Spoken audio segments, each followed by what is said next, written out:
Pues ya tenemos con nosotros a nuestra primera invitada de hoy. Ella es Ethel Bonet, corresponsal de Oriente Medio, que tenemos la oportunidad de que esté en Alicante, en esta ocasión en Casa Mediterráneo, con un encuentro entre periodistas. Vamos a charlar con ella de algunas cuestiones, sobre todo respecto a su profesión de corresponsal. Bienvenida, Ethel. Hola, buenas tardes. Buenas tardes, te tenemos en Alicante y ya es raro, porque tú hace mucho tiempo que abandonaste la ciudad, actualmente resides en Beirut, ¿puede ser? Sí. Pero ¿vuelves ocasionalmente o vuelves de vez en cuando? ¿Mantienes el contacto con Alicante? Sí, vamos, o sea, yo siempre lo he mantenido y como siempre he dicho, para mí es el lugar perfecto para jubilarme, ¿no? O sea, es la mejor ciudad, pero durante mis años de profesionales pues siempre me ha gustado conocer mundo. O sea, yo estudié filología árabe y bueno, y me interesé muchísimo por el mundo árabe y después pues ya empecé siendo periodista y demás y me he tirado pues prácticamente 20 años, ¿no? Claro. En el extranjero, pero sí, siempre es como mi lugar de origen y donde quiero regresar siempre. Hombre, claro, es que trabajando como corresponsal en Egipto, en Oriente Medio, Afganistán, Irak, no parecen sitios demasiado tranquilos, así en principio, ¿no? Parece que a ti te gustó ir donde estaba el conflicto. Bueno, más que el conflicto, yo siempre digo que yo no soy corresponsal de guerra. Me ha tocado vivir en esta zona del mundo, que es la que más conozco, que desgraciadamente pues, noticias positivas casi nunca da, ¿no? Y siempre son conflictos y al final pues, las circunstancias me han hecho ser corresponsal de guerra. De todos, mira, ahí estamos viendo el cartel de Casa Mediterráneo. De todos los lugares en los que has estado, todos esos conflictos que has vivido, ¿a ti te gusta extraer, más allá de la situación bélica que pueda haber o la coyuntura política, te gusta contar historias humanas, ¿no? Personalizar un poco en qué se traduce pues, esas situaciones en la vida de las personas? Sí, porque realmente digamos que el periodismo de agencia es el que un poco cubre, ¿no? Lo que son el número de muertos, de bombas. Claro. Entonces el único valor, ¿no?, que podemos aportar los periodistas cuando vas a un sitio es poder contar una historia humana, o sea, conocer el conflicto a través de una madre, de sus hijos, de un hombre que ha decidido pues, ir al frente a luchar por sus principios o por lo que sea. Entonces es la mejor manera para poder también empatizar un poco, ¿no?, con lo que está ocurriendo. Imagino que a todo el mundo cuando hablamos de corresponsales lo primero que nos viene a la cabeza es el riesgo que asumís, sobre todo los que estáis en determinadas zonas. ¿Es algo con lo que se aprende a convivir o todavía tienes como esa alerta, ¿no?, de que estás en un contexto donde tu riesgo pues, es alto? Bueno, la verdad es que, quiero decir, cuando tú vas a una guerra, cuando una guerra a veces te sorprende, ¿no? Yo la primera vez que empecé a trabajar fue en Palestina y fueron las elecciones del 2006, es decir, cuando salí de Egipto, que no pasaba nada, ¿no? Y bueno, fueron las elecciones las que ganaron Hamas, entonces no fue precisamente pues, algo sencillo y fácil, y hubo nada más disturbios. Me acuerdo que estaba quedándome en un sitio que era de las Naciones Unidas y de repente pues, por la ventana veía unos tipos que iban con armas cruzando, ¿no?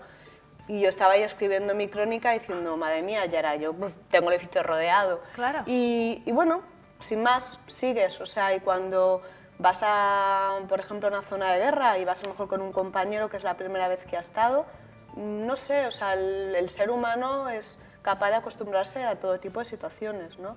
Siempre y cuando, pues claro, tienes que tener cabeza y saber hasta dónde está el límite, que eso es también a veces un poco lo que nos pasa a los periodistas, ¿no? Que pensamos que somos inmortales, o sea, claro. y quieres ir más allá y bueno, y evidentemente, como dicen, las bombas matan a todos, a los civiles, no a los militares y a los periodistas, ¿no?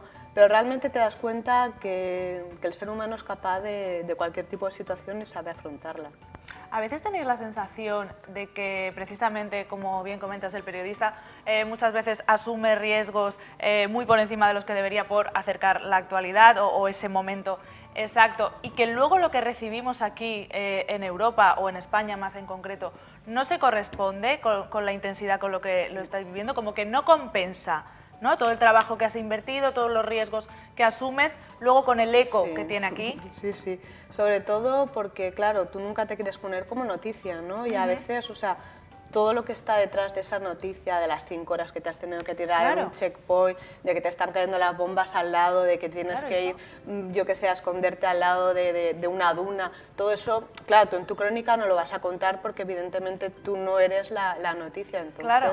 toda esa parte, pues bueno, al final quedan como las batallitas, ¿no? que encuentras entre tu gente, e incluso cuando hablas con amigos y demás, cuando regresas, es algo que yo nunca lo cuento, ¿no? Porque es algo que lo tienes tú ahí y es como que como tampoco... gajes del sí, oficio. y ¿qué tal? Y dices, bien, ¿sabes? Pero Sí. por no extenderte, Sí. bueno, o también por no, Sí, no no lo darle sé, importancia. o sea, sí, quizás a lo mejor es algo que asumes, ¿no? Como, yo qué sé, un médico cuando está operando, pues luego no va a estar contando que ha cortado Hubo, mal, que claro. no sé qué, entonces, bueno, ¿cómo es la operación? Bien, o sea, al final, pues bien, Y ya aquí está, estoy, ¿no? ¿no? Sí. Claro, pero es una profesión que precisamente por ese nivel de tensión que se vive, no sé si profesionalmente te lo planteas a largo plazo, ¿se puede vivir toda tu carrera periodística de las corresponsalías? ¿Es algo que es para hacer temporalmente y luego ya te vas a un plato de televisión o a un periódico? ¿Cómo lo Pues planteas? la verdad es que la gente que nos dedicamos a esto es como un código ontológico, ¿no? O sea, lo haces hasta el final. Yo, por ejemplo, para mí el ejemplo es Tomás Alcoberro, que es un periodista que ya está jubilado, que tiene creo que ya 76 años, sigue viviendo en Beirut y siempre que puede pues viaja a Siria y sabes que todavía ves que tiene ese interés y yo creo que es algo que porque realmente no es una profesión que se pague bien, ¿no? Entonces realmente lo haces Claro. porque quieres, o sea, porque lo tienes ahí y mientras puedas hacerlo y tengas a alguien que, pues, que publique tus crónicas, aunque ya sean solamente de opinión, en su caso, ya tiene un blog, pero bueno, sí. sigues estando porque es tu forma de vida, ¿no?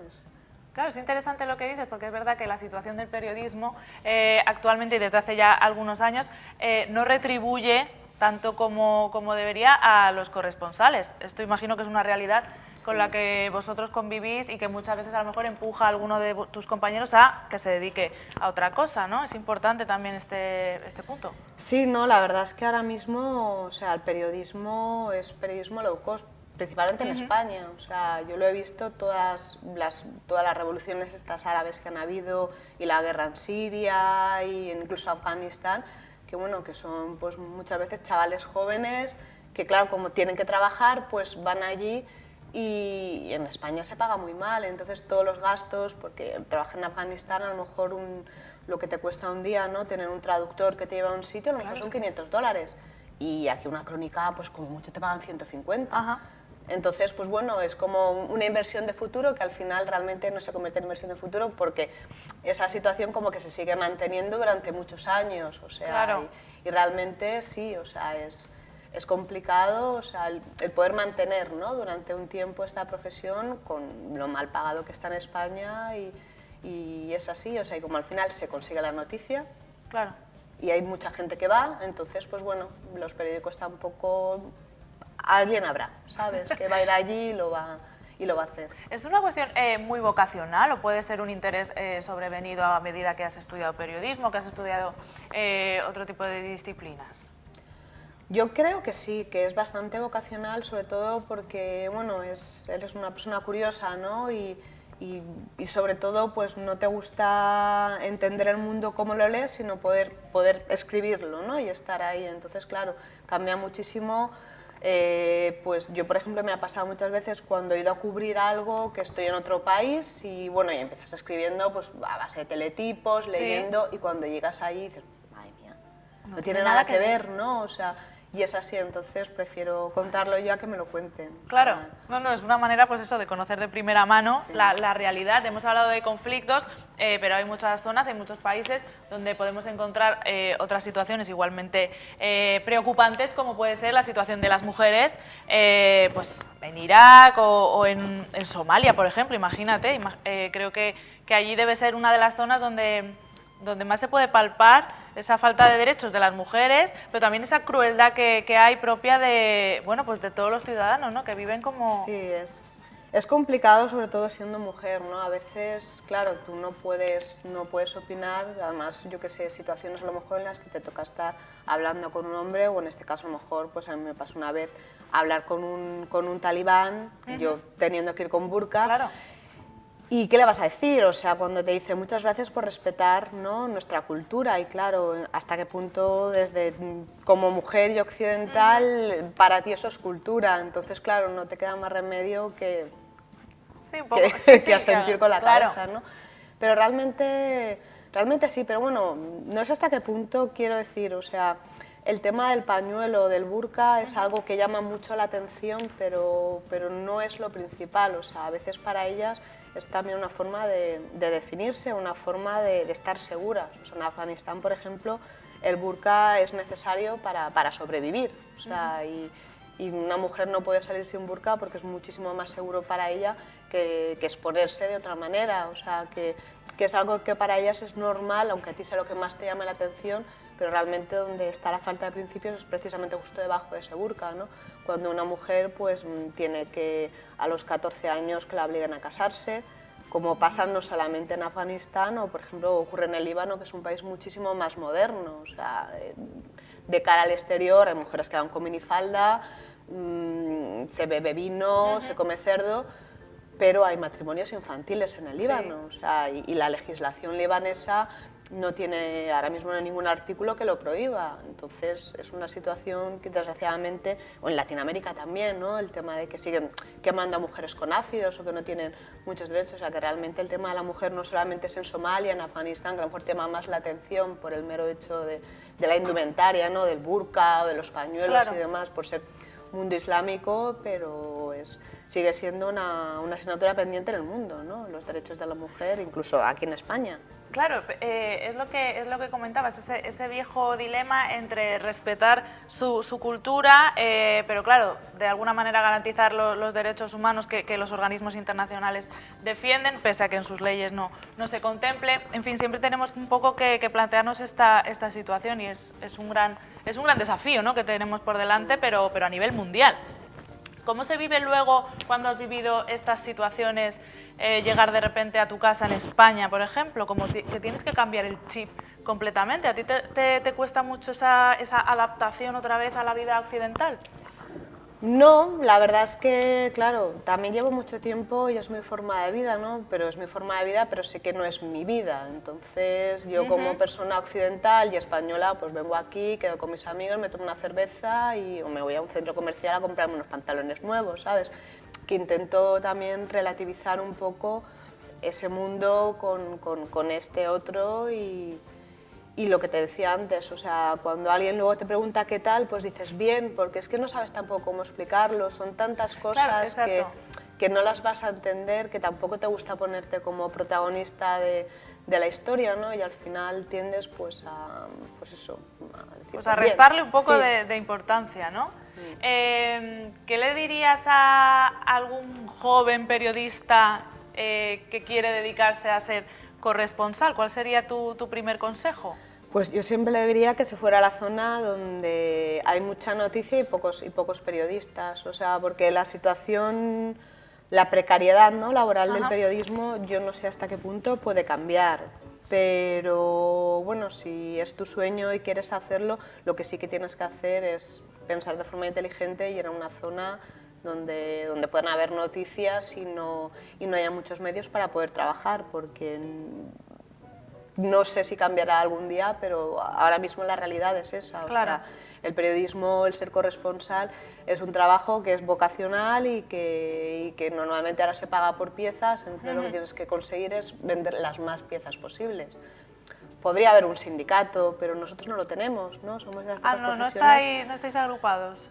No, porque dentro del periodismo, bueno, el periodismo en sí tenemos asociaciones, pero lo que es un sindicato no lo hay. Lo que es, por ejemplo, la asociación de la prensa, tampoco es algo curioso, ¿no? Y a veces es, digamos que insultante cuando tú plantas cara, a mí me ha pasado no a mí, sino a otro periodista que le iban a pagar una cantidad y luego pues cambiaron las tarifas, le iban a pagar menos, pero claro, él lo había hecho de antes con la tarifa anterior.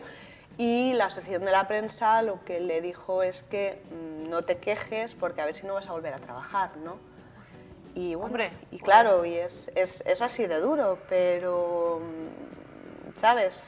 Y no tenemos un sindicato. O sea, claro, hay cierta desprotección. Sí, sí. Y es verdad que cuando le pasa a uno, a veces pues obviamente siempre pasa. Si te quejas, una ten persona cuidado. sola ante una gran empresa, pues claro, al final se acaba imponiendo un poco lo que, Sí. lo que dice el grande, ¿no? Claro, cállate, porque si no, a ver si luego no vuelves a trabajar, ¿no? En vez de decir, sí, o sea que...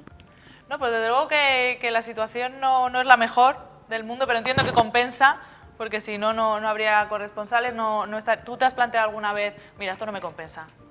No, la verdad es que... Siempre encuentras motivos, ¿no? Sí, además, por ejemplo, lo hablaba con mi madre, ¿no? Que la verdad que el poder hacer lo que te gusta, aunque económicamente no estés tan reconocido y ganes tanto dinero, pero bueno, mientras puedas vivir y sobre todo, o sea, al final, como dicen, lo que importa es lo que haces, ¿no? O sea, Claro.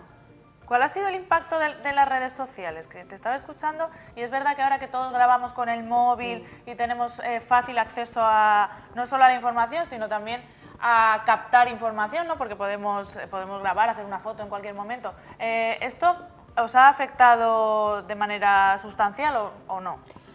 Sí, ha afectado sobre todo en el momento en el que ahora, por ejemplo, ¿no? Hablando de la precariedad del periodismo, pues tú tienes un corresponsal, en mi caso, pues en el Líbano, que cubro pues todo Oriente Medio, desde Afganistán, también, bueno, ya lo que es África no lo cubro, pero claro, entonces tú puedes acceder a un montón de información a través de las redes sociales, que eso en cierta manera, claro, tienes que discriminar un poco, ¿no? Claro. Porque no puedes cogerlo todo, pero bueno, como ya esa información llega, pues es como más fácil tener a una persona en un sitio sin moverse, poderlo conseguir. Antes, cuando no existía todo eso, pues o ibas a los sitios o no se llegaban las noticias, ¿no? Claro. En cierta manera hay esa inmediatez ahora de que puedes enterarte de todo lo que está pasando, pero también te resta un poco el que pues, los medios también pues, puedan, ¿no? apoyarte más y vayas a otro sitio, porque bueno, al fin y al cabo, ¿no? Con un clic lo tienes todo visto. No, desde luego que está cambiando mucho la manera que tenemos de comunicarnos y de hacer llegar la información a los ciudadanos. Gracias, Ethel, por haber venido a la explanada. Claro, no lo hemos dicho, pues que tú eres alicantina. Entonces, claro, pues ya estás en tu tierra, ¿ya vas a pasar las Navidades aquí? Sí. Ah, vale. Para ti Sí, será raro si estar... no pasa nada, las voy a pasar aquí, claro. Yo siempre tengo billete de Eso es ida, verdad. pero el de vuelta nunca lo sé para cuándo. Bueno, España ahora tampoco te creas que está tan tranquila, ¿eh? Pero en comparación con estos países igual sí. Pero bueno, que una balsa de aceite tampoco somos. Gracias por haber venido, enhorabuena. Muchas gracias. Por el trabajo que hacéis, tanto tú como todos los corresponsales. Vamos a continuar, pero será después de hacer una breve pausa, así que no os mováis, que enseguida volvemos.